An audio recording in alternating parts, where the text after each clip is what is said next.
कल हमने सर थोड़ा सा रिकैप जस्ट, ये जरूरी होता है as a communicator, as a writer. Writer भी बड़ा जरूरी है और एज अ कम्युनिकेटर भी, जो कि बात आप अगले पैराग्राफ में करें वो पिछले पैराग्राफ से कनेक्टेड हो। ये मैंने बात जब while I was a PhD student तो मेरे सुपरवाइजर ने मुझे की बात, उससे पहले मेरी ट्रेनिंग में ये बात यूं नहीं आई। सो एनीवेज, बहुत सारी बातें हैं जो बंदा पीएचडी के पहले भी सीखता है। पीएचडी सेल्फ ट्रेनिंग है, उसमें भी बंदा सीखता है और फिर उसके बाद भी ये कंटिन्यूअस जर्नी है। सो एनीवेज, कल हमने सब जो ग्राउंड कवर किया था उसका रीकैप के कल से हम लगे कनेक्टेड, क्योंकि मैं आज इस तरह बात कर रहा हूँ। ये मैंने अपनी पीएचडी के दौरान में ये एक किताब, दो किताबें ये डाउनलोड की, बल्कि एक किताब डाउनलोड की, दूसरी मुझे मिली नहीं। फिर मैंने वो ज़रा खरीद ली। उनसे मुझे ये आइडियाज़ मिले और मुझे अच्छी लगी कि यार इतनी छोटी सी किताब है और सच अ यूनिक बुक, और इन चीज़ों की तरफ वो इशारा करती है। सो उसने ज़रा टाइटल अगर आपने देखा है तो वो 100 वेज को आइडेंटिफाई करता है। तो मैंने कुछ ये बीच में से थोड़ा कम करके 62 आइडेंटिफाई किए कि जो हर मेरे लिए प्रोफेशनल राइटर को पता होना चाहिए। सो yesterday we basically covered the 9 tools to improve our writing when we are not writing। हम ट्रेवल कर रहे हैं, हम नहा रहे हैं, यानी कि बचपन से हमें सुनाया गया कॉलेज यूनिवर्सिटी में कि आर्किमिडीज नहाने के लिए बैठा था पानी के टब में, और वो फिर यूरेका कहता हुआ एथेंस की गलियों में जा निकला। तो बाद में फिर पता लगा कि भाई ये तो रिसर्च बताती है, डेटा बताता है कि नहाते हो जब आप, तो ये जब सर में पानी पड़ता है ना तो आप बड़ा ही रिलैक्स करते हो। तो जब बंदा रिलैक्स कर रहा होता है while having his coffee, his T, या बंदा अपने दोस्तों में बैठा होता है हंस रहा होता है या नहा रहा होता है आर्किमिडीज की तरह, तो बंदा उस वक्त भी बहुत ही इनोवेटिव होता है। सो एनीवेज, राइटिंग जो है वो ज़ाहिर है बेसिकली प्री राइटिंग है। सेकेंडली वी कवर्ड कि जी 6 टूल्स के राइटर्स ब्लॉक फॉर मी। क्योंकि यार पहला ड्राफ्ट लिखना बड़ा औखा है साजिद इकबाल, पहला ड्राफ्ट नहीं लिखा जाता। पहला ड्राफ्ट लिख लें तो अगले ड्राफ्ट फिर बंदा एडिटिंग रिवीजन कर ही लेता है। सो नेक्स्ट हमने देखा उसके बाद कि जी कुछ टूल्स हैं कि आप अपना टाइम को सॉरी स्ट्रॉन्ग बिगिनिंग करें। आपकी बिगिनिंग इतनी स्ट्रॉन्ग हो, इतनी वो, बल्कि जरा पुराने जमाने का हूँ मैं तो, वो शाहरुख खान की एक आधी मैंने फिल्म देखी जिसमें शाहरुख खान सब स्टेज पे आते हैं तो बड़ा ही उल्टी कलाबाजी लगा के ना स्टेज पे आते हैं। शायद आज के भी हीरोज कुछ ऐसी एंट्री देते हो। सो जो बिगिनिंग है वो बड़ी स्ट्रांग होनी चाहिए। अच्छा, सो ये टूल्स हमने कवर किए अल्हम्दुलिल्लाह। तो मैं देख रहा था कि जी कि ये मैं 10वीं दफा इस टॉपिक में मुझे ट्रेनिंग करवाने का अल्हम्दुलिल्लाह मौका मिल रहा है। सबसे पहले मैंने पाकिस्तान इंजीनियरिंग काउंसिल के हेडक्वार्टर्स में इस्लामाबाद में करवाई थी, और वो तस्वीर मेरे किस पे लगी हुई है, लिंक्डइन के पेज पे भी लगी हुई है। सो ये चीज़ें हमने देखी जी, रिसर्च करना बड़ा ज़रूरी है राइटर के लिए।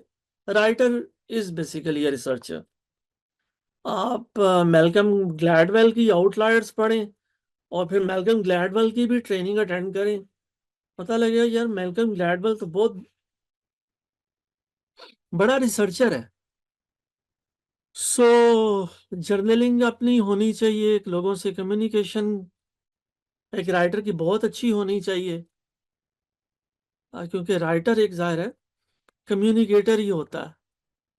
कीवर्ड्स, हम बिजनेस के स्टूडेंट्स हों, इंजीनियरिंग के हों, सोशल साइंसेज के हों, जब हम आर्टिकल लिखते हैं तो ये चीज़ हमें वहाँ बड़ी अच्छे तरीके से टीचर्स बताते हैं कि भाई कीवर्ड्स बड़े इंपॉर्टेंट हैं। सो इन्हें सोच समझ कर, गूगल करके, गूगल स्कॉलर पे देख के, बल्कि चैट जीपीटी से भी मशवरा ले लें कि कौन से वो हैं कीवर्ड्स अच्छे हैं।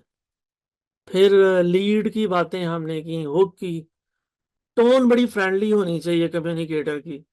जैसे मैंने कल भी आप लोगों के सामने कहा कि मुझे मेरे ट्रेनिंग सेशन में लाहौर में, शायद 2-3 साल पहले मैंने ब्यूरोक्रेट्स को, यहाँ पंजाब है जी, MPDD वहाँ ट्रेनिंग कराई।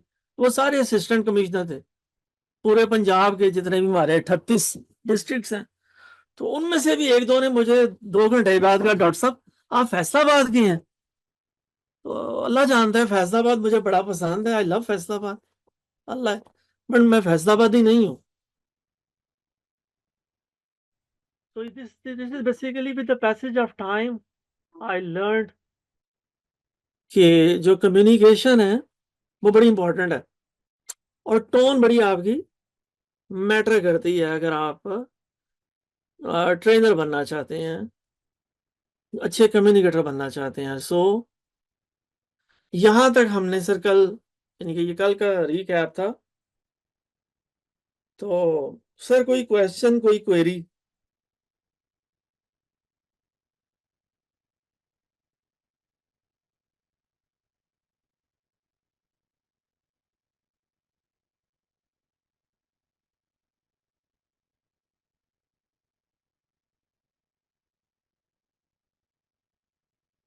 लें जी, फिर आगे चलते हैं हम, क्योंकि जाहिर है रमजान मुबारक है, और इस वक्त खाना खा के ना थोड़े रिफ्लेक्सेस भी स्लो हुए होते हैं, मतलब स्लो मोशन में चल रहा होता है।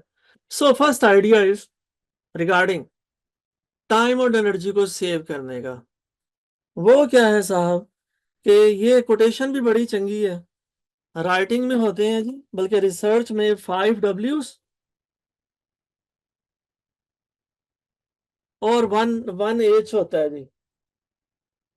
शुक्रिया जी। 5 Ws और 1H। आप में से कोई कोलीग बताएगा जी 5 Ws क्या है? मैं स्लाइड आगे कर लूंगा थी। हाँ जी, क्या नाम है भट्टी साहब? Yes sir. 5 Ws। Extremely sorry sir, I can not join. Sir असल में एक उस्ताद की दावत थी, वहां पे मुझे काफी लेट हो जाएगी। मेरी वीडियो रिकॉर्डिंग लेक्चर हो जाए तो आपकी बहुत दावत होगी। Extremely sorry sir. लेकिन शाकिर साहब, सॉरी, शफकत साहब, जवाब आ गया शाकिर साहब का। वो भी मेरी तरह अफ्तारी एंजॉय कर रहे हैं।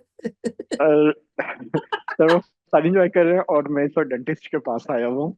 अच्छा तो अच्छा हैंडफील लगा कि मैं लेक्चर ले रहा हूँ, मेरे ध्यान में नहीं था कि आज अच्छा उन्हें डेंटिस्ट के पास विजिट करना है, तो इस अच्छा वजह अच्छा। से मैं नहीं जी, हैंडफील लगाई हुई और मैं आपसे ठीक है, कोई बात नहीं सर, रमजान है सर, आंसर आखिरी अशरा चल रहा है। जी भट्टी साहब जल्दी से यार, 5 Ws क्या है जी? Sir ji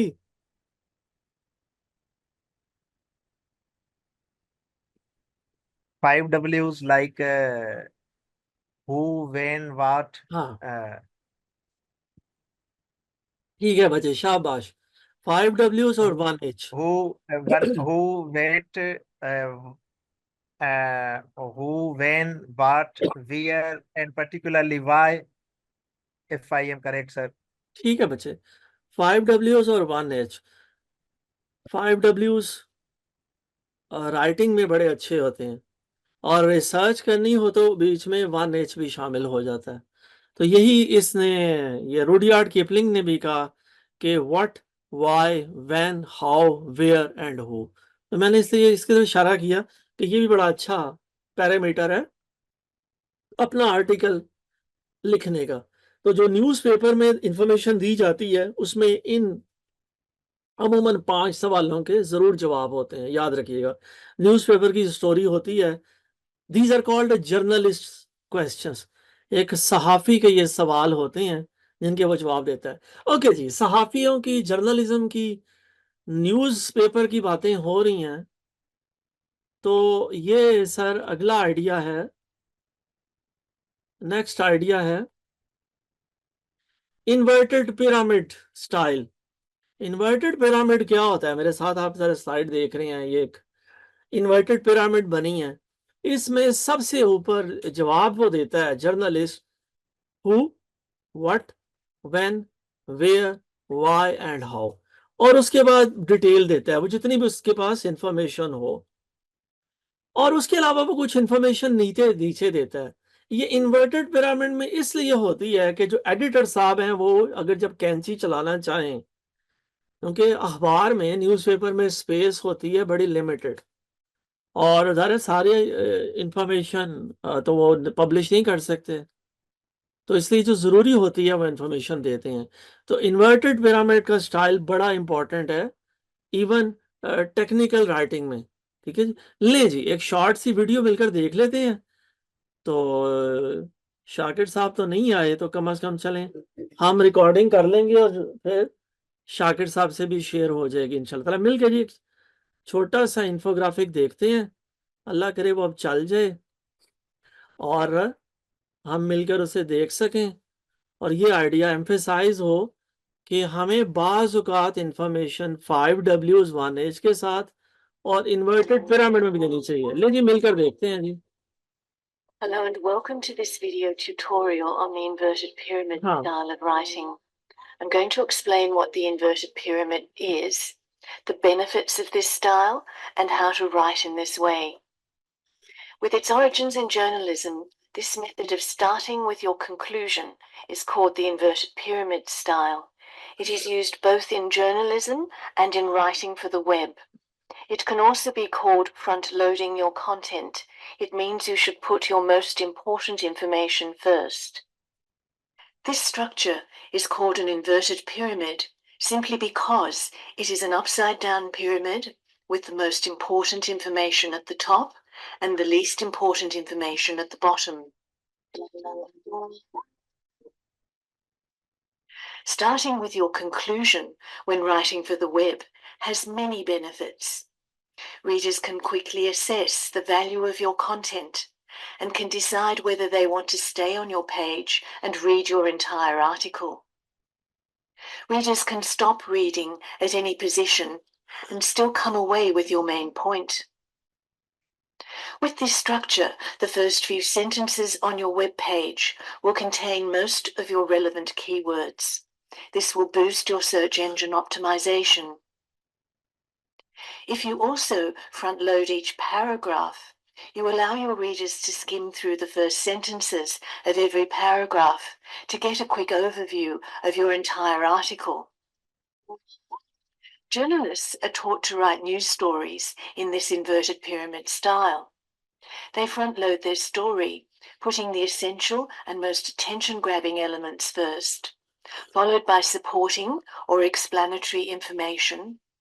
The least important information is at the bottom. This style allows newspaper readers to skim their newspapers for a quick news update. They can choose to read only partway through an article, knowing that the information they fail to read at the end is not going to be as important as the information at the beginning. This style also has the advantage of allowing editors to chop off the bottom of articles at any point, so that the story will fit into the required space on a newspaper page. When the least important information is at the bottom, articles can be easily shortened by editors without damaging the structure of the story. Front-loading is different to the style you were taught in school or university for essay writing. To write an essay, you start with an introduction and you gradually build up to your conclusion. To write effectively for the web, you need to do the opposite and come to the point immediately. This style calls for a very direct approach. If you spoke in this manner, it might be considered blunt and perhaps a little rude, but it is the preferred style for internet users. So be direct, make your point first, then explain it. नहीं, front load का मुझे ख्याल नहीं आया। जरा एक terminology एक domain के लिए, एक टॉपिक के लिए डिफरेंट टर्मिनोलॉजीज यूज की जाती हैं। तो ये ज़ाहिर है जैसे हमें बताया गया यूनिवर्सिटी में हमें ज़ाहिर है कम से कम साइंस स्टूडेंट्स को नहीं सिखाया जाता, हम कुछ और तरह से अपना इंट्रोडक्शन एब्स्ट्रैक्ट बिल्ड करते हैं। सो एनीवेज ये करने वाले काम है जी, करने हैं हम नहीं करने हैं। अगला आइडिया है जी कि हम लिखें टॉपिक सेंटेंस या फोकस सेंटेंस के साथ। तो फोकस सेंटेंस क्या होता है कि ये मेन आइडिया एक्सप्लेन करता है, बिल्कुल जिस तरह हमने इन्वर्टेड पिरामिड देखा, तो और ये बिगिनिंग पे आता है कि आपकी बिगिनिंग स्ट्रांग हो। उसकी एग्जांपल मैं आपके साथ शेयर करता हूं। और मीनवाइल बल्कि क्या नाम है, भट्टी साहब ये ओरिजिनल के आगे जो सेंटेंस है वो पढ़िएगा। रेड कलर में लिखा हुआ है ओरिजिनल। सर मैं एक मिनट दे मैं रीड करता हूँ. First proposed more than 30 years ago, system to harvest utility scale electrical power from ocean waves have recently been gaining momentum as a viable technology. Viable technology, thank you बड़ी। अब जाहिर है उसको उसको compare कर लेते हैं। टॉपिक सेंटेंस जाहिर है हम फ्रंट लोड कर रहे हैं, हम शुरू में एक आइडिया एम्फेसाइज कर रहे हैं। ये हमारा टॉपिक सेंटेंस है, ये हमारा फोकस है। इस आइडिया पे आगे भी बात करेंगे हम।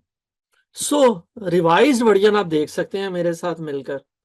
और रिवाइज्ड वर्जन में ग्रीन कलर में क्या चीज एम्फेसाइज की गई है जी, बड़ी साहब ही बताएंगे।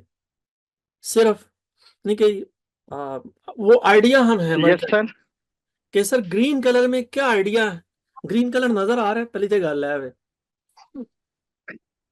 Yes, sir. आ रहे नजर. रिवाइज्ड ये ब्लू कलर है मेरी स्क्रीन पे, उसके आगे ग्रीन में क्या है, बस ये बच्चे बता दो। System to harvest utility scale electrical power from ocean waves. Ocean waves, यानी कि समझ लें बटी साहब ये आइडिया है जिस पे ये रिसर्चर ना कोई पेपर लिखने जा रहा है, कोई टाइडल वेव्स पे, कोई ओशन एनर्जी पे, कोई क्लाइमेट चेंज के हवाले से व्हाटएवर, तो वो इस आइडिया को पहले लेकर आया है। तो जहां वहां पर जो ओरिजिनल आइडिया था, मेरा मतलब ओरिजिनल पैराग्राफ था, वहां क्या चीज एम्फेसाइज हो रही है शफकत साहब, बल्कि नहीं शफकत साहब का तो मोबाइल फोन है, अगर आपके लिए कंफर्टेबल है स्क्रीन पे देखना और समझना। मैं सिर्फ एक Yes, sir. कंपैरिजन चाह रहा हूं कि ओरिजिनल सेंटेंस में ठहरे, मैं जरा सर ओरिजिनल में क्या चीज एम्फेसाइज हो रही है।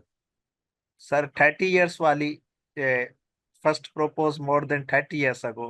In second, the what was proposed 30 years ago, that is in green, systems to harvest utility scale electrical power from ocean waves. ठीक हो गया, thank you sir. Second one is most appropriate. तो sir basically फर्क क्या, अगर मैं अब जरा फर्क वो जैसे कहते हैं ना बचपन से हम तस्वीरें देखते हैं, फर्क बताएं दो तस्वीरों में ना, तो फर्क क्या है दोनों आइडिया सेंटेंसेस में, दोनों पैराग्राफ्स में।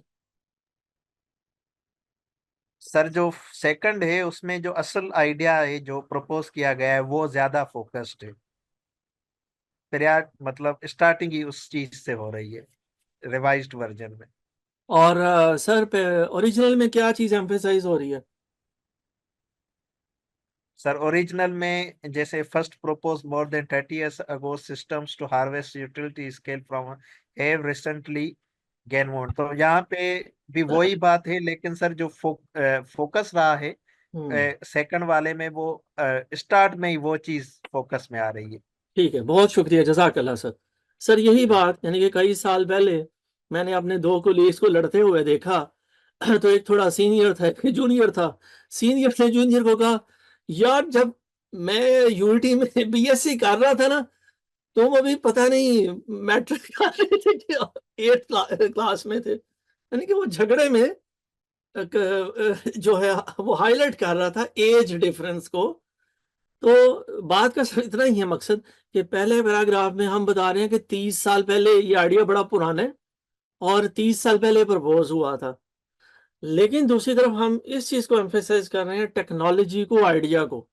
हम ये नहीं कह रहे कि ये 30 साल पहले प्रपोज हुआ या कब हुआ। हम हमेशा टॉपिक पोजीशन में, वैसे जरा एज अ राइटर ये आपकी मर्जी है मेरी मर्जी है, लेकिन इंपॉर्टेंट ये है कि हम जिस चीज को एम्फेसाइज करना चाह रहे हैं नंबर 1, और नंबर 2 जो बैकवर्ड कनेक्ट भी हो, वो चीज अमूमन हम टॉपिक पोजीशन पे या जैसे टॉपिक सेंटेंस या फोकस सेंटेंस कह रहे हैं वहां रखेंगे। बहुत शुक्रिया, आगे चलते हैं सर। अगला ये है सर, अगला आइडिया ये है, वो आइडिया ये है जी कि शॉर्ट पैराग्राफ्स लिखें। क्यों बताया जा रहा है, यानी कि सर यही जो गुरुज हैं जिनकी किताब से मैंने सारे ये आइडियाज ये उनकी एक्सर्ट्स हैं, और मुझे आई फील लाइक कि these are very important ideas, हमारे हर यूनिवर्सिटी स्टूडेंट को, हर कॉलेज स्टूडेंट को बताने चाहिए। ओके, आइडिया क्या है कि भाई छोटा पैराग्राफ लिखें, क्योंकि वो आसान होता है पढ़ना। मैं एज ए IEEE जर्नल का चीफ एडिटर और वैसे भी सारे रिव्यूअर कई सालों से मैं देखता हूँ कि बच्चे रिसर्चर्स पेपर हमें जमा करवाते हैं, वो पैराग्राफ एक एब्स्ट्रैक्ट दिया होता है, फर्स्ट पेज की बात कर रहा हूँ, उसके बाद वो इन कीवर्ड्स देती हैं, फिर उनका इंट्रोडक्शन शुरू होता है और इंट्रोडक्शन उनका कई सफ़ों पे चलता जाता है, वो बीच ब्रेक ही नहीं लेंदे। जैसे कहते हैं ना, पंजाबी हूँ मैं ज़रा, आजकल हम पंजाबी थोड़ा परेशान भी हैं कि भाई हमारे बलोची भाई क्यों नाराज हैं। वो है, उसमें हमारा अपना कसूर भी है। ब्रेक लेना, पॉज लेना बड़ा जरूरी है, क्योंकि रीडर ऑलवेज वेलकम ब्रेक और वाइट स्पेस। ठीक है जी। तो जिस तरह मेरी ये स्लाइड है ना, इस पे आपको काफी सारी वाइट स्पेस नजर आएगी, और वाइट स्पेस में यह है कि आप इंफॉर्मेशन को फौरन लोकेट कर सकते हैं, रीडर कैन लोकेट। तो इसलिए फिर ये बड़ी ही अच्छी सजेशन है कि one idea one sentence, one idea one paragraph, one idea one paper. Zoom 10 minute बाद डिस्कनेक्ट होगा, बल्कि 10 मिनट बाद ही 2-3 मिनट बाद होगा, तो हम दोबारा इसी से ज्वाइन कर लेंगे, तो इंशाल्लाह ताला वो तो चैलेंज नहीं है। चैलेंज ये है छोटे छोटे पैराग्राफ लिखना, ये एक बिगनर के लिए, एक रिसर्चर के लिए मेरे लिए बड़ा ही बड़ा चैलेंज है। आगे चलते हैं सर, क्योंकि थोड़ा बोलना चाहिए। अगला है कि ट्रांजिशनल फ्रेजेस यूज करें। अजीब बात है, जब मैं साइंटिफिक राइटिंग या टेक्निकल राइटिंग की बात करता हूँ ना, तो वहां मैं कह रहा होता हूँ ट्रांजिशनल फ्रेजेस बिल्कुल यूज नहीं करनी चाहिए। 6 सफ़े 10 सफ़े के पेपर में the following week, on the other hand, despite all this की इतनी वो स्पेस बनती नहीं है। ठीक है जी, वहां क्योंकि मेरा एंगल थीसिस डिफरेंट होता है, लेकिन क्योंकि इस वक्त मैं बिल्कुल टेक्निकल राइटिंग की बात थोड़ी थोड़ी कर रहा हूँ, लेकिन ज्यादा नहीं कर रहा, इस वक्त फोकस है हमारा प्रोफेशनल राइटिंग। तो प्रोफेशनल राइटर के लिए सर बड़ा जरूरी है कि वो ट्रांजिशनल फ्रेजेस यूज करे, और ये consequently on the other hand बड़ी अच्छी स्ट्रेटजी है। ठीक है जी भट्टी साहब। और इसके अलावा भी वो बताते हैं कि नॉन वर्बल ट्रांजिशंस भी होती हैं। वो क्या होती हैं? स्पेस का इस्तेमाल करना, लाइन को स्किप कर देना, नया पैराग्राफ स्टार्ट करना। जैसे मैंने कहा कि वो पैराग्राफ खत्म ही नहीं होता, वो एक कॉलम से शुरू होता है और वो कई पता चलता है सेकंड पेज पे चला गया। तो ये नॉन वर्बल ट्रांजिशन है। आप लोगों से रिक्वेस्ट है कि अगर आप पेपर पब्लिश करें कहीं भी, तो मेरी इस जो है मेरी सजेशन ही समझ दें, एक्सपर्ट्स की सजेशन है, इसे जरूर अडॉप्ट करें। आगे चलते हैं। मीनवाइल जूम हमें थोड़ा सा चैलेंज देने वाला है। अगला है जी आइडिया, जितने में ये हमें डिस्कनेक्ट करता है, अगला आइडिया है ब्रिज वर्ड्स। ब्रिज वर्ड्स क्या होते हैं कि ये आइडियाज को कनेक्ट करते हैं, ये आइडियाज को कनेक्ट करते हैं पैराग्राफ्स के दरमियान और इवन सेंटेंसेस के दरमियान, और ये रीडर के लिए एक फ्लो एस्टैब्लिश कराते हैं, लॉजिकल कनेक्शन एस्टैब्लिश करते हैं। तो जिस तरह ब्रिज होता है ना, ब्रिज हम माशाल्लाह इंजीनियर हैं, यहाँ चले ब्रिजेस हम सब नहीं देखे होते हैं, तो ब्रिज का मकसद ही होता है कि वो कनेक्ट करता है, एक दरिया के ऊपर, नहर के ऊपर हम बांधते हैं, तो वो दोनों किनारों को जोड़ देता है। तो जो ब्रिज वर्ड्स हैं ये भी आप समझ लें दो किनारों को जोड़ते हैं। तो मीनवाइल चलें, डिस्कनेक्ट होने का हमें खदशा है, लेकिन हम एग्जाम्पल देख लेते हैं कि एग्जाम्पल जाहिर है, एग्जाम्पल क्या है कि अगर भट्टी साहब आप एग्जाम्पल पढ़ सकें तो हम सबकी हेल्प हो जाएगी, if it is comfortable. Yes, sir. जी Approach yesterday from my brother Larry and I used to pick apples all the time. He lives in California. The second example is the word apple. Apple provides you with a bridge across your friend thoughts, and you go along easily. ठीक है जी। कितनी प्यारी suggestion है कि ये अगर हम जरा अर्ली लाइफ में सीख लें, या जब भी सीखें, अर्ली लेट कुछ भी नहीं होता, इम्पॉर्टेंट है हम सीख लें, हम ये आइडिया सीखें कि यार ये एक तरीका है लिखने का कि एक वर्ड को एम्फेसाइज कर रहा है राइटर, वो एक वर्ड 2-3 सेंटेंसेस में रिपीट हो रहा है, लेकिन ऐसे रिपीट हो रहा है कि कानों पे बोझ नहीं है, तकलीफ नहीं है, आइडिया एम्फेसाइज हो रहा है। तो जाहिर है फ्लो जब एस्टैब्लिश होगा तो इससे तो अच्छी बात क्या हो सकती है। लीजिए साहब, आपका भी शुक्रिया, साथ साथ आप हमारे पढ़ रहे हैं, देख रहे हैं, ये वो बातें हैं जो मेरा ख्याल है हम सबको थोड़ी थोड़ी तो जरूर पता है, कहीं हमने सुनी होगी, देखी होगी। उसका चलें आज की शाम में रमजानुल मुबारक की इस बाबरकत सातों में हम जिक्र कर रहे हैं उन आइडियाज। चलें जी, वर्डीनेस जी। वर्डीनेस क्या है साहब कि वर्डीनेस से को अवॉइड करना है। ठीक है जी, वर्डीनेस को सर अवॉइड करना है। ये देखें ना, मुझे टेक्नोलॉजी थोड़ा सा तंग कर रही है, बल अवॉइड करना है जी। अब वर्डीनेस होती है दो तरह की। वर्डीनेस क्या होती है, जैसे वर्डीनेस को उर्दू में क्या कहेंगे? Any idea guys, what is wordiness?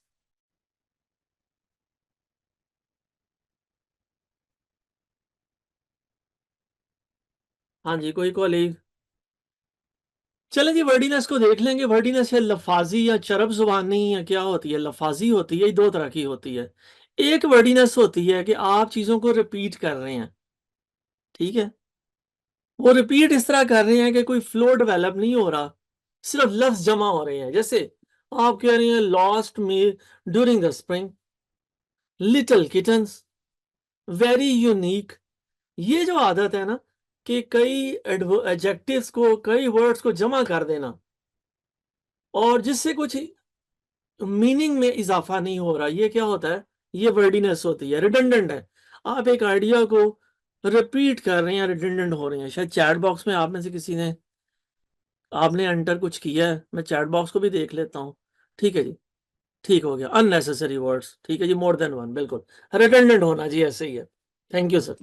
दूसरा वर्डीनेस क्या है कि आप लंबे लंबे लफ्ज यूज करें, आप जानबूझकर तकलीफ करें कि आपने अपने टेबल पे एक बड़ी, बहुत बड़ी थिसॉरस रखी है, डिक्शनरी रखी है। थिसॉरस क्या होती है जी? डिक्शनरी होती है वो सिनोनिम्स की। तो आप एक आदत बना लें मुश्किल अल्फाज यूज करने के, ताकि मोहल्ले वाले, पढ़ने वाले लोग समझें कि आप बड़े बड़े स्कॉलर हैं। आप जहां एक छोटा लफ्ज भी यूज हो सकते हैं ना, वहां आप एक बड़ा सा लफ्ज लिखते हैं। और सिमिलरली आप अनकॉमन वर्ड्स लिखते हैं, ऐसे लफ्ज जो हमने सुने ही नहीं, जो हमें सुनने को मिलते ही नहीं है, वो आप यूज करते हैं। तो ये जो वर्डीनेस है, ये भी सुनने वाले को, पढ़ने वाले को बोर करती है। ले जी, नेक्स्ट आइडिया पे सर चलते हैं। अगला है जी, ओहो, स्टील, चोरी कर लेना। चोरी कर चोरी कर लेने को वो कह रहे हैं जी, चोरी यूं करें आप। ले जी, चोरी का मतलब खुदाना हंसता ये नहीं है। चोरी का मतलब है कि आप ने कहीं कोई मेटाफर पढ़ी, मेटाफर होती है जी इस्तारा, कहीं आपने अखबार में पढ़ा, उस इस्तारे को अपनी राइटिंग में आप लेके आ गए।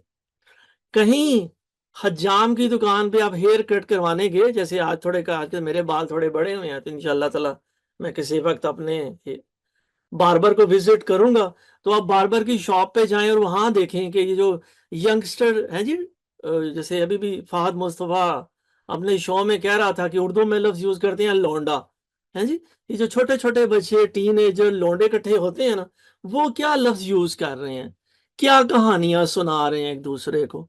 तो बच्चों की बातें या किसी की भी, बड़े की अनेक्डोट आप अपनी राइटिंग में ले आए। तो अनेक्डोटल होना, आप प्रेजेंटेशन देते हैं तब भी, और इवन राइटिंग में भी एनेक्डोटल होना बड़ा जरूरी है। अच्छा, और दूसरा बताया जा रहा है कि जब आप चोरी करेंगे ये आइडियाज लोगों से कॉपी करेंगे तो कोशिश करें कि थोड़ा सा कॉपी करें, बहुत ज्यादा छापा ना लगाएं। इस तरह थोड़ा सा वो करेंगे तो वो खूबसूरती रहेगी। लेकिन अब सफ़ों के सफ़े और लोगों की आइडियाज बताते जाएंगे, कहानियां सुनाएंगे, तो वो भी आप अपनी ऑडियंस को बोर कर देंगे। क्यों? वजह कोई एक आर्गुमेंट दीजिएगा। क्यों बहुत ज्यादा भी एनेक्डोटल नहीं होना या लोगों की कहानियां नहीं सुनानी? बटी साहब कुछ कहेंगे आप इस पे? Because I would like to yes sir. Listen to your idea जी, क्योंकि सर आपने कहा मैं ये इस्लामाबाद में आजकल हूँ। ये सर बहुत ज्यादा कॉमन चीज है इस्लामाबाद में, खासतौर पे मैं नोट करता हूँ क्योंकि मैं जॉब भी कर रहा हूँ साथ। तो हम लोग डिफरेंट रिसर्च करते रहते हैं। तो लोग मोस्टली कंपनी जो स्टार्टअप्स होते हैं ना, वो दूसरी जो स्टैब्लिश कंपनीज होते हैं उनके आइडियाज चोरी करते हैं, उसमें थोड़ी बहुत चेंजिंग करते हैं या वो भी मुनासिब नहीं समझते और उनको अपने हिसाब से ठीक ठीक ठीक अपना प्रोजेक्ट बनाकर मार्केट में दे देते होते हैं। ये ठीक। बहुत ज्यादा यंगस्टर्स में भी है, स्पेशली स्टूडेंट्स में। असाइनमेंट वगैरह और प्रेजेंटेशंस के दौरान के वो लोग किसी दोस्त से मंगवा लिया, यार अपनी असाइनमेंट भेज मुझे, तो किबला एंड देन होना क्या वो चाहिए? कॉपी कर दे। मैं यानी कि वही जिक्र कर रहा हूँ, होना क्या चाहिए? What should we do about it? Sir उसमें सर हमें करना ये चाहिए कि मोस्टली कोशिश करें कि ये काम ना किया जाए। एथिकली भी ये सही नहीं है और इसका वाइडनेस ही इसका बेहतर तरीका है। आप अपना आइडिया जब तक वो आप खुद लॉन्च ना कर दें या असाइनमेंट आप सबमिट ना करवा दें, शेयर ना करें किसी को भी। ठीक है, थैंक यू बड़ी। सर उसमें ये है कि लोग सुनना, तो यकीनन स्टूडेंट टीचर ने बताया होगा या हमने कहीं सुना होगा, व्हाट इज पैरेललिज्म जी?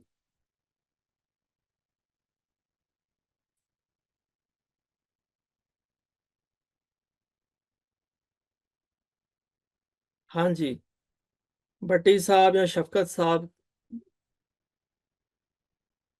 कोई भी दोस्त, पैरेललिज्म क्या होता है? लें सर, चैट जीपीटी का दौर है। तारक अजीज अल्लाह गरी के रहमत करे चले गए अपना हिस्से का काम करके, कुरैशपुर साहब भी। पैरेललिज्म क्या होता है कि सेम आइडियाज को आप इकट्ठा रखें। ठीक है जी। अगर आप वर्ब से शुरू कर रहे हैं, 3 आइटम्स हैं तो सारे वर्ब से शुरू हों। अगर एडजेक्टिव से शुरू कर रहे हैं तो सारे एडजेक्टिव से शुरू हों। तो ये जो पैरेललिज्म है, ये भी बड़ा सुनने में, पढ़ने में और इवन देखने में बड़ा मजेदार है। तो इस चीज को जरूर एम्फेसाइज करना चाहिए। ले जी सर, क्या कहते हैं, अच्छा,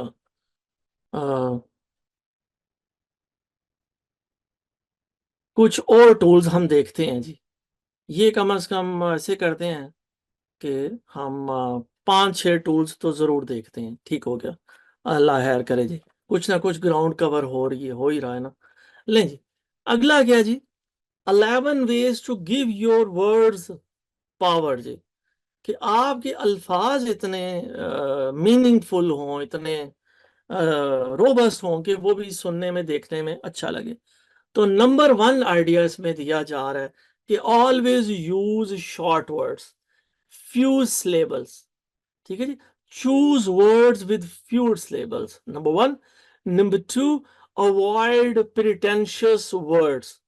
ठीक है जी। ऐसे वर्ड जैसा कि ये मैंने दिखाया आपको स्लाइड में, आप देख रहे हैं कि this is the longest English word. ये पता नहीं इसमें एक एक तो नमूनिया नजर आ रहा है, ये बीमारी का ना है, अल्लाह माफी दे।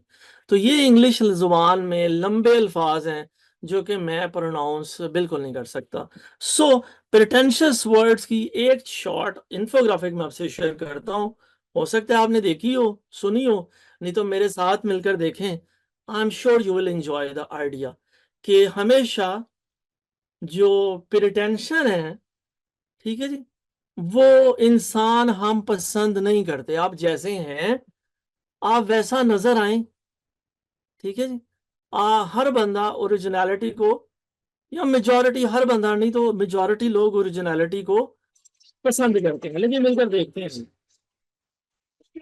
Watch for the big bird. You Mary Poppins winning the race. Oh, well, Any flame of fortune. yes. Have your picture taken to the newspaper. Actually, I'm delighted. I saw it having your extreme good, if I may say so. Oh, well, They probably have words to describe your emotion. now, gentlemen, please. On the contrary, there's a very good word. Am I right, Bert? Tell them what it is. Right. It's supercalifragilisticexpialidocious, even though the sound of it is something quite atrocious. If you say it loud enough, you'll always sound precocious.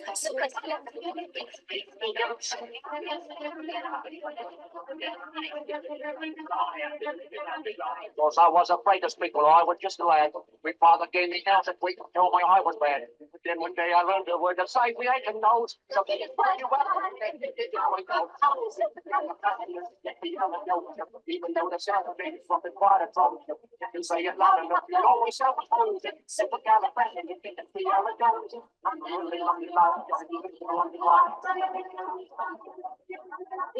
around the world and everywhere he went, he'd use his word and all would say, there goes a clever gent. If you tomorrow Roger Foss a time of day with me, I'd say be special word and we will succeed. Even though the sound of it is something quite atrocious, you can say it loud enough, you'll always sound like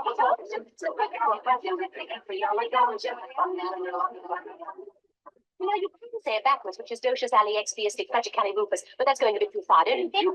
So when the cat has got your tongue, there's no need for it, may. This word, and then you've got a lot to say. But better use it properly, or it comes into your life. For example, Yes? one night I said it to me girl, and now me girl's me wife. Oh, and a lovely thing she is too. She's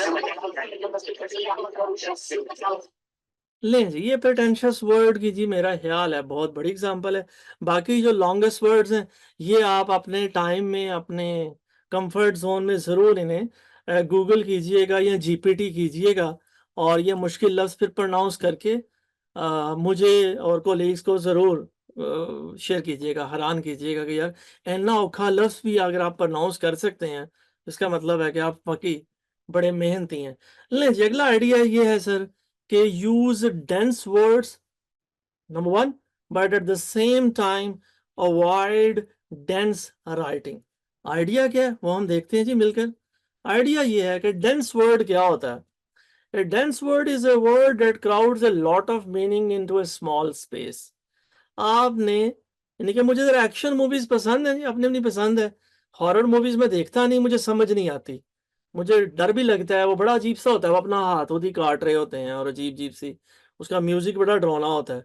तो action movies और world war 1 की, world war 2 की movies Manu बढ़िया पसंद है।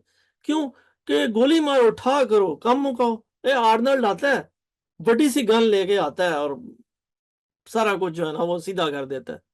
सो dense word का मतलब यही है कि आप कम अल्फाज बोलें और अपना आइडिया एक्सप्रेस करें, और बल्कि उतने अल्फाज बोलें कि जिसमें आपका आइडिया एम्फेसाइज हो जाए। यानी कि ज्यादा बोलना, ज्यादा लिखना, ये भी अल्लाह माफ करे, मैं समझता हूँ एक अब चलें औखा या मुश्किल बात ही है, मेरा ख्याल है बीमारी है कि आज के दौर का इंसान, मैं आप जो है, हमें एक चैलेंज ये भी है। वो चैलेंज क्या है कि हम मोबाइल फोन को देखते रहते हैं और बात ही नहीं करते, बोलते ही नहीं है, देखते रहते हैं, एकदम हम हंस पड़ते हैं। अच्छा, कोई बात नहीं करते, टाइप करते हैं। और आज के बच्चे तो बड़ी तेजी से टाइप करते हैं, मुझसे तो वो टाइप भी नहीं हो पाता।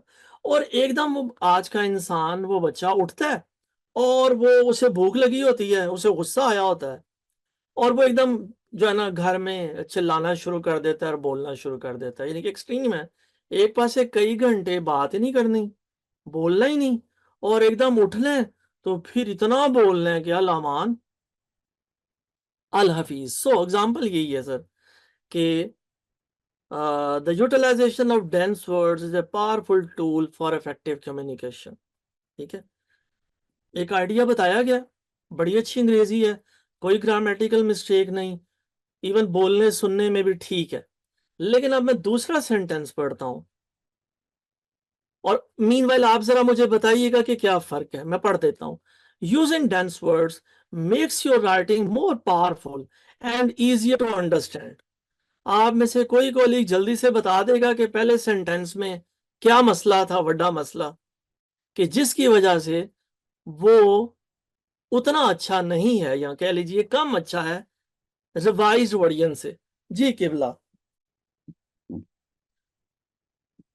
मैंने कहा नहीं यार, शायद मैं आज ही काउंट कर रहा था कि 9वीं दफा मैं ये ट्रेनिंग करवा रहा हूँ, तो मैं सोच रहा हूँ कि हर महीने में कम से कम एक दफा करवाया करूँ ये 3 दिन की, और रोजाना 2 घंटे का सेशन हो, ताकि वो कुछ एग्जांपल्स भी बंदा कोट करे, कोई करे, ताकि जब बंदा वो करके जाए ना तो वो कहे मैंने 6 घंटे जो है ना आइडिया सुना भी और फिर प्रैक्टिस भी किया। जी किबला, जल्दी से अगर आप मुझे बता दें कि पहले सेंटेंस में क्या मसला है। बस 2-4 आइडियाज में मजीद और शेयर करूंगा ताकि चलें हमें वो डाइजेस्ट करने में, एब्जॉर्ब करने में भी आसानी रहे।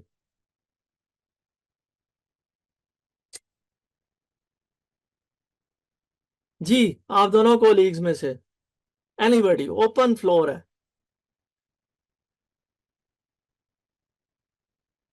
इसमें बड़ा मसला क्या है? ओरिजिनल है ना जो सर, उसमें टफ वर्ड यूज किए हुए हैं, जबकि जो रिवाइज्ड है उसमें इजी वर्डिंग यूज की हुई है। लो किबला, तो ये मैंने बाद में किबला आपने भट्टी साहब एक तो चैट जीपीटी से बाद में पूछना है, और दूसरा आपको इस्लामाबाद में कोई कोलीग है ना, कोई क्लास फेलो, कोई टीचर, उसको भी एग्जांपल भेजनी है और पूछना है कि इसमें बड़े मसले क्या हैं। इसमें जो एक बड़ा मसला है वो ये है ओके यूटिलाइजेशन। ये जो यूटिलाइजेशन है ना, ये ब्यूरोक्रेटिक लफ्ज है। जो इस्लामाबाद में ब्यूरोक्रेट है ना, 21 ग्रेड के, 22 ग्रेड के, ग्रेड 20 के, या जो मेरे जैसे प्रोफेसर होते हैं यूनिटी के, नस्ट के, प्यास के, म्यूट के, ये लफ्ज उनको बड़े पसंद होते हैं। ये जो जेन जी का बंदा है ना, नवे बच्चे हैं, टीनेजर हैं, वो ये लफ्ज पसंद नहीं करते। अब पूछें क्यों, इसमें पसंदीदगी क्या है? इसमें सर जिसे कहते हैं ना टन शन, ये आवाज आती है। जो यूटिलाइजेशन में जो मजा है ना, यूटिलाइजेशन, टन, ये जो है ना, ये ब्यूरोक्रेट्स, नहीं कि कोई नाराज ना हो ब्यूरोक्रेट, कल को मेरी वीडियो देख रहा हो, सारे नीपा वालों के पास भी जाना होता है, वो अच्छे लोग होते हैं नीपा में भी, जो एमसी करने आए होते हैं, हमारे भाई होते हैं ज़ाहिर है, लेकिन ये ब्यूरोक्रेसी की जुबान है कि इसे इसे कहते हैं नॉमिनलाइजेशन। अच्छा खासा वर्ब था, उस वर्ब में हमने क्या बना दिया, नाउन, उसमें शन डाल दी हमने। तो यूटिलाइजेशन, और कहा यहाँ प्यारा सा लफ्ज है यूजिंग डेंस वर्ड्स, यानी कि एम्फेसाइज हो रहा है वर्ब। तो ये जो है सर बस लंबी गल हो गई, शन, नॉमिनलाइजेशन, इससे हमें बचना चाहिए। आगे चलते हैं, यूज फेमिलियर वर्ड्स, अगला टूल है जी, अगला आइडिया है यूज फेमिलियर वर्ड्स। हमेशा ऐसे अल्फाज इस्तेमाल करें जो हर बंदे ने सुने हों। नंबर 1, जार्गन और टेक्निकल टर्मिनोलॉजी कम यूज करें, और तब यूज करें अगर आपको पता हो कि आपकी ऑडियंस जानती है। जार्गन वैसे क्या होती है? जार्गन टेक्निकल टर्म्स को कहते हैं। उसके अलावा जार्गन क्या होती है? मीनवाइल मैं आपसे ज़रा सुनना चाहूंगा। ये जार्गन है जी कि आप कहें मैंडेबल वर्सेस जॉ। जॉ ज़रा कॉमन वर्ड है, मैंडेबल कौन यूज करते हैं मैंडेबल? मैंडेबल तो फेमिलियर वर्ड में जी पार होती है, तो ये यूज करने चाहिए। मैंडेबल जरा यूज करते हैं, अल्लाह भला करे, डेंटल सर्जन। तो डेंटल सर्जन तो मैंडेबल को समझता है, मेरे लिए समझना, यहाँ आम ऑडियंस के लिए समझना चैलेंज है। सो वो नहीं करना जी। सो कोशिश करें कि ऐसे अल्फाज जो अपने पिछले साल जो है वो 3 दफा कम से कम सुने, पिछले 12 महीनों में वो यूज करें, लेकिन थिसॉरस से मुश्किल लफ्ज निकाल कर यूज ना करें। ठीक है जी, लोग आपको यकीन माने अच्छा राइटर नहीं समझेंगे। आगे चलते हैं, यूज एक्टिव वर्ब्स। क्यों? Active verbs do something, inactive verbs are something. इसमें बड़ी अच्छी मशहूर किताब है पेडागोजी ऑफ द ऑप्रेस्ड। ये मुझे लगता है कि हम थर्ड वर्ल्ड कंट्रीज का मसला है कि हम सारे ऑपरेशन का शिकार हैं, ऑपरेशन को पसंद करते हैं और हम काफी सारे सडिस्टिक हैं, तो हर बंदे को पेडागोजी ऑफ द ऑप्रेस्ड जरूर पढ़नी चाहिए, देखनी चाहिए। और यही फर्क है एग्जाम्पल में भी। एग्जाम्पल चले मैं ही पढ़ देता हूं, वो बैड क्यों है। A grandfather clock was in one corner and 3 books were on top of it। ठीक है, एक सेंटेंस है, कोई ग्रामेटिकल मिस्टेक नहीं है, कोई स्पेलिंग का प्रॉब्लम नहीं है। लेकिन जो नीचे वाला सेंटेंस है ये बड़ा ही अच्छा है। क्यों अच्छा है, किसमें कहा जा रहा है, आइडिया सेम है। कहा जा रहा है a grandfather clock towered in one corner and 3 books lay on top of it. तो ये जो एक्टिव वर्ब्स यूज किए गए हैं, एक्शन डाल दिया गया। जैसे मैंने कहा ना कि मुझे एक्शन मूवीज और वर्ल्ड वॉर 1 की मूवीज पसंद है, कि उसमें कोई हॉरर नहीं होता, कोई इतना रोमांस नहीं होता, एक्शन होता है, कम दी गल होंदी, आइडिया होता है, पता लगता है ये बंदा मेरी तरह कमजोर दिल का था, लेकिन क्या हुआ, हालातों वाकयात ने इसे एक मजबूत आदमी बना दिया। सो ऐसे करते हैं जी कि एक दो स्लाइड्स, एक दो आइडियाज मजीद देख लेते हैं, क्योंकि वो सारे रेलेवेंट हैं तो चल रहे हैं। Use strong verbs. अब स्ट्रॉन्ग वर्ब्स क्या होते हैं, ठीक है जी, ताकतवर वर्ब्स इस्तेमाल करें, कि ताकतवर वर्ब्स आपकी राइटिंग को कंसाइज बनाते हैं, एंगेजिंग बनाते हैं, पावरफुल बनाते हैं। कि एक वर्ड है लुक, है जी, देखिए टाइम मैनेजमेंट में भी एक फ्रेज बड़ी मैं यूज कर देता हूँ, ये कि सारे लुक बिजी डू नथिंग। कि आप हमारे सरकारी दफ्तरों में, हमारे इवन घरों में भी हमारे देखें तो ये हमारी पेडागोजी ऑफ द ऑप्रेस्ड या थर्ड वर्ल्ड कंट्रीज का मसला है कि यहाँ लोग आपको बिजी नजर आएंगे, लेकिन वो अल्हम्दुलिल्लाह इतने प्रोडक्टिव इफेक्टिव होंगे नहीं। वो कहानियां बड़ी सुनाएंगे, सोमनाथ का मंदिर मैंने यूं फतह किया, पानीपत की जंग में ये था शामिल हुआ, लेकिन वो हालात वाकई बता रहे होंगे कि सिर्फ कहानी है। सो लुक बड़ा सिंपल इनोसेंट सा वर्ड है, लेकिन अगर आप यूज करें स्टेयर, गेज, ठीक है जी, पीक, तो वही बात है, लेकिन आपने उसमें कुछ इमोशन डाल दी है, कुछ ऐसा कॉन्टेक्स्ट डाल दिया कि ये अब लुक नहीं रहा, ये लुक बिजी डू नथिंग नहीं रहा। नंबर 1 थ्रो, है जी, थ्रो, ठीक है, sir simple word, familiar word. लेकिन अगर आप कहें टॉस, फ्लिप, हर्ल, तो ये स्ट्रॉन्ग वर्ब हो जाएगा। ठीक है सर, आई एम श्योर कि ये आइडिया भी आपको वो लग रहा होगा रेलेवेंट और इम्पोर्टेंट, और आप अपनी जो है राइटिंग में इसको भी कहीं ना कहीं वो जरूर यूज करेंगे। ले जी, इसमें आगे देख लेते हैं कि चलें एक दो स्लाइड है सिर्फ देख लेते हैं जी। अगली स्लाइड है जी, use active voice most of the time. Sir जो पैसिव वॉइस होता है ये टेक्निकल राइटिंग में किस सेक्शन में यूज होता है, कुछ सवाल कर देना चाहिए ना मुझे भी। हालांकि आई एम श्योर कि मेरी तरह आप भी थोड़ा एग्जॉस्टेड हुए होंगे सारा दिन गुजार के, अपने काम शम करके। बस इसके बाद एक स्लाइड और देखेंगे और फिर हम आज के लिए अपनी स्पील को मुकम्मल कर देंगे जी। I have just asked a simple question कि पैसिव वॉइस साइंटिफिक राइटिंग में, टेक्निकल राइटिंग में किस सेक्शन में यूज किया जाता है जी, कोई कॉलीग जी।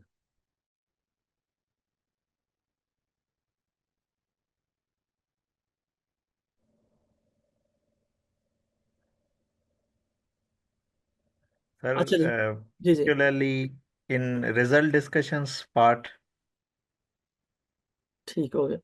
किबला शफकत साहब, बस याद रखिएगा, देखिए सर ये मेरे से में सवाल आया और रेलिवेंट है ना, तो इसलिए मैंने कहा कि जी अगर जी आप सर, जी रिपोर्ट राइटिंग करनी है, बिजनेस राइटिंग करनी है, तो ये पता होना चाहिए। ये वो गुर की बातें हैं, बारीकियां जो हमें पता होनी चाहिए सर। जो है मेथड सेक्शन है ना हमारा, ठीक है जी, मेथोडोलॉजी में मेथड सेक्शन में आप पैसिव वॉइस में लिखेंगे, क्योंकि वहां आपने अमूमन अपने आप को एम्फेसाइज नहीं करना होता। ठीक है जी। सो एक्टिव वॉइस की अगर यहाँ बात करें तो जिंदगी में एक्टिव वॉइस ज्यादा यूज करें राइटिंग में, पैसिव वॉइस कम यूज करें। क्यों? एक्टिव वॉइस डायरेक्ट है, विगरस है, इंटरेस्टिंग है, पैशन है, इसमें एनर्जी है, ठीक है। और नंबर 2, एक्टिव वॉइस कंसाइज है। जो बात आपने मजमून लिखना है, ये अगर आप मुझे इजाजत दें ज़रा जाते जाते मैं अक्सर कोट कर देता हूँ कि मैंने कई साल पहले अखबार पढ़ा, while I was a student, तो मैंने अखबार में संडे में जो मैगजीन आते थे वो मैं सारा खंगालता था। तो मैंने उसमें पढ़ा हमारे मुल्क के एक सियासतदान, बल्कि आज़ाद कश्मीर के गुजरे वजीर आजम सरदार अब्दुल कय्यूम खान, उनको बचपन में उन्होंने रिलेट किया कि बचपन में मैं छोटा था, school going, I was a school going kid. तो सरदार साहब बताते हैं मुझे मेरे चचा ने, ताया ने आवाज दी, उन्होंने कहा कय्यूम। मैंने गर्दन घुमाई और मैंने कहा हाँ। आगे से उन्होंने खींच के थप्पड़ मारा मुझे। उन्होंने कहा बेटा हाँ नहीं कहना, जी कहना है। सरदार साहब ने कहा आज मैं 70 साल का हो गया हूं, जब भी मुझे कोई बड़ा आवाज देता है, छोटा आवाज देता है ना, कय्यूम साहब, तो मैं उसकी तरफ देखता हूं तो मेरे अंदर से आवाज निकलती है जी। तो वो जो बचपन का एक थप्पड़ होता है ना जी, अब बाप का, चचा का, ताया का, स्कूल टीचर का, वो सारी जिंदगी की ट्रेनिंग हो जाती है। सो इसलिए एक्शन जो है ना वो बड़ा जरूरी है, लेकिन कभी कभी हर वक्त थप्पड़ नहीं हम मार सकते। सो पैसिव वॉइस कभी कभी करें। और मैं जैसे मैंने कहा मेथोडोलॉजी का जो सेक्शन है, मेथड सेक्शन है, उसमें जरूर पैसिव वॉइस होना चाहिए। लेकिन एक लाइफ टूल बताया जा रहा है कि जब भी माफी मांगनी हो उस्ताद से, रमजान है रब से माफी मांगे। कभी उस्ताद के सामने बंदा बोल पड़ा होता है या माँ बाप के साथ बंदे ने बदतमीजी कर दी होती है, तो बंदे को लाइफ टूल है कि ऑलवेज अपोलोजाइज। आप हामंद लगे हुए हैं, शादीशुदा हैं, तो बीवी के लिए भी always apologise in the active voice. गलती हो गई है, say sorry, apologise, ask for an apology. तो आगे फिर याद आ गए मेरे वतन के सियासतदान, उनका बड़ा मशहूर है मिट्टी पाओ, मिट्टी पाओ दे के चलो, ठीक है। आए बाएं शाएं करना और डिफेंसिव होना और आर्गुमेंट करना, सॉरी नहीं बोलनी, ठीक है जी, कोई तरीका नहीं। ले जी आखिरी स्लाइड, आई एम श्योर इसे भी आप एंजॉय करेंगे और अप्रिशिएट करेंगे। वो टूल क्या है? वो आइडिया है कि से things in a positive tone most of the time. This is our last slide, last idea for tonight. वो आइडिया की है यूज ऑलवेज पॉजिटिव टोन, यानी कि मैं अक्सर इसे भी डेली एनालिसिस से ड्रॉ करता हूँ कि अल्लाह की जात भी कहती है शुक्र अदा करो, कुरान पाक में है शुक्र कर या कुफ्र कर। तो हम इंसान हैं, हम अक्सर ना शुक्रे होते हैं, शुक्र नहीं अदा करते, ना हम माँ बाप का शुक्रिया बोलते हैं, ना हम बंदे का शुक्र अदा करते हैं, ना उस्ताद का करते हैं, किसी का भी नहीं हम करते, बड़े हम सेल्फिश होते हैं। सो ये नहीं करना चाहिए। वो आइडिया क्या है कि मुझे बड़ा अच्छा लगता है, यानी कि मैं कहूँगा, यानी कि मैं पंजाबी हूँ तो मुझे अच्छे लगते हैं हमारे सिंधी भाई ना। सिंधी भाई जिससे जब बात करो ना, सिंधी भाई से बात करो या ये जो सराइकी स्पीकिंग है, उनसे जब भी मैं बात करता हूँ ना तो मुझे बड़े डिफरेंट से लगते हैं। उन्हीं के हम पंजाबी जो है ना, वो मुझे वाकई आइडिया लगता है कि हम पंजाबी, हमारी डिक्शनरी में शुक्र का लफ्ज है ही नहीं, शुक्रिया है ही नहीं। ये तो सानू शुक्र अदा करना चाहिए कि हमारे बड़े मुसलमान हो, ठीक है जी। और मोहम्मद बिन कासिम कहीं से आ गया या लाहौर में कहीं दाता गंज बख्श हजवेरी रहमतुल्लाह अलैह आ गए, हमारे बड़े मुसलमान हो गए तो हम चलो। नहीं तो अदरवाइज जो पंजाबी है ना जी, पंजाबी मजाल है कभी किसी का शुक्रिया कहे। तो जब भी मैं सिंधी भाई से किसी से बात करूं, रामा हरामा में आराम से आ गया। सो जस्ट ये लास्ट आइडिया उसको हम कर रहे थे। स्लाइड आपको नजर आ रही है?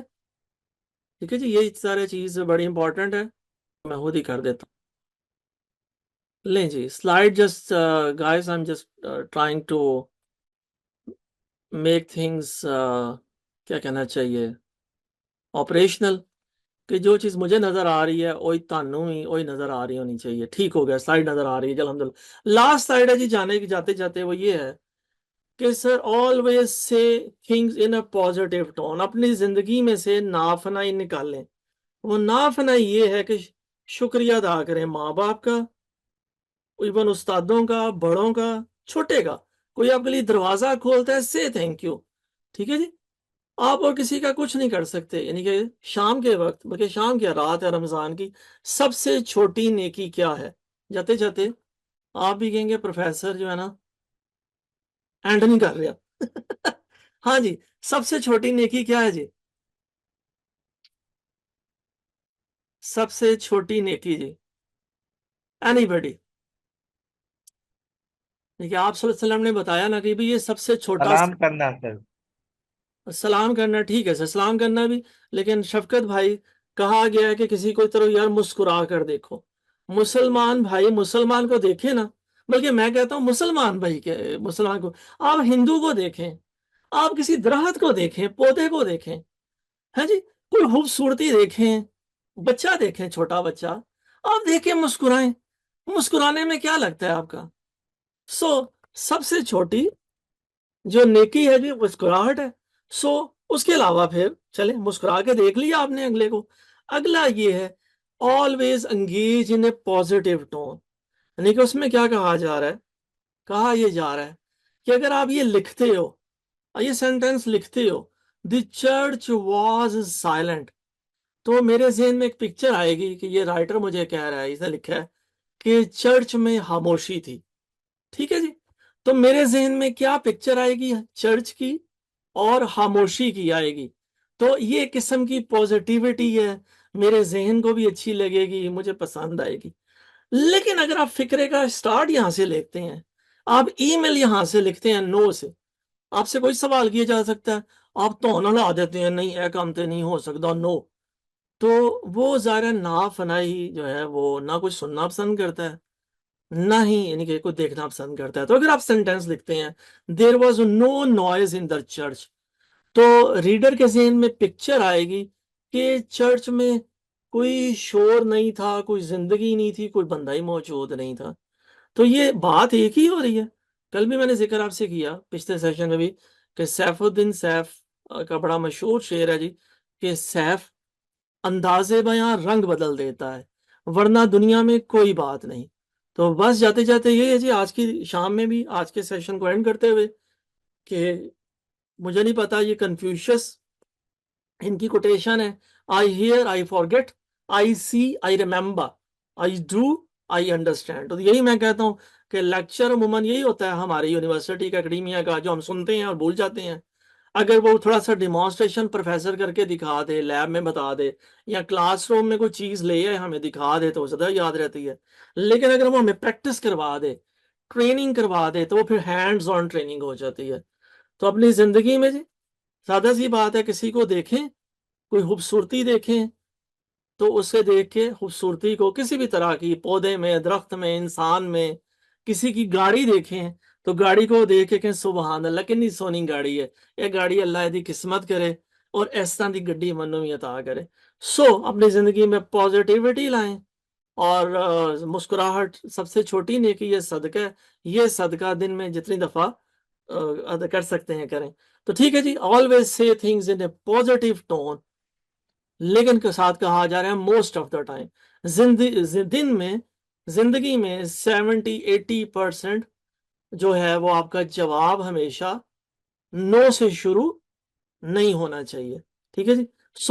यहां पर सर जाते जाते कोई क्वेश्चन, कोई क्वेरी?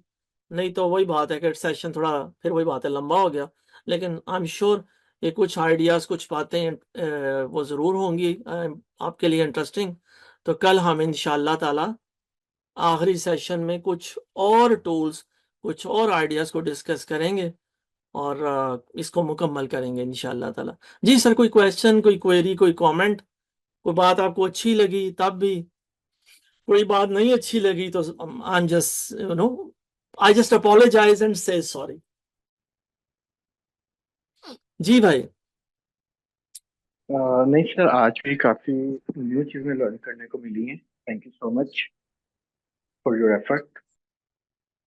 चल ठीक है जी, अल्लाह की ज़ात हम सब के लिए आसानियाँ करे और आसानियाँ तकसीम करने का शर्फ अता करे। कल इंशाल्लाह ताला जी फिर पूरी कोशिश होगी कि हम 9 बजे शुरू करें और फिर जितना हम टाइम पे चीज़ों को मुकम्मल कर सकें। कल इंशाल्लाह ताला जी आपसे मुलाकात होती है जी।